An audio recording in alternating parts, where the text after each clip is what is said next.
এরপরে প্রশ্ন হলো, আজানের সময় কুকুর কাঁদলে কি কোনো ধরনের বিপদের ইঙ্গিত বহন করে? মাকে প্রায় দেখি আজানের আগে বাড়ির আশপাশে কোনো কুকুর থাকতে দেন না।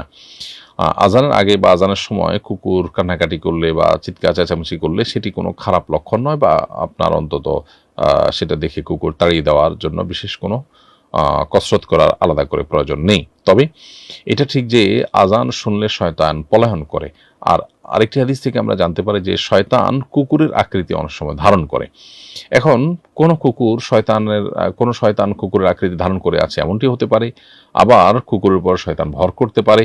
সব মিলিয়ে আজান শোনার পর বিচলিত হওয়া, বিশেষ করে আপনার সহ্য করতে না পারা, এটা শয়তানের ব্যাপারে শরীয়তে বলা হয়েছে বা হাদিসে বর্ণিত হয়েছে। এই জন্য আপনার এই টাইপের ইস্যু যদি আসে তাহলে সেক্ষেত্রে শয়তানের কাছ থেকে আল্লাহর কাছে পানা চাইবেন, শয়তান যেন আমাদেরকে ক্ষতিগ্রস্ত করতে না পারে।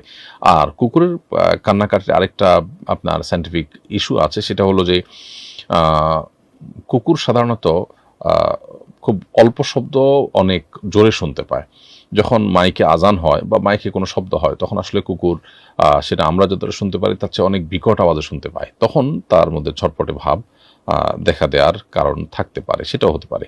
তো সব মিলিয়ে খোলাসা কথা হলো যে আজানের আগে কুকুর কান্নাকাটি করলে এটা কোনো বিপদের ইঙ্গিত বহন করে না। অতএব এটাকে বিপদের ইঙ্গিত বহন করা বিশ্বাস রাখা সঠিক নয়।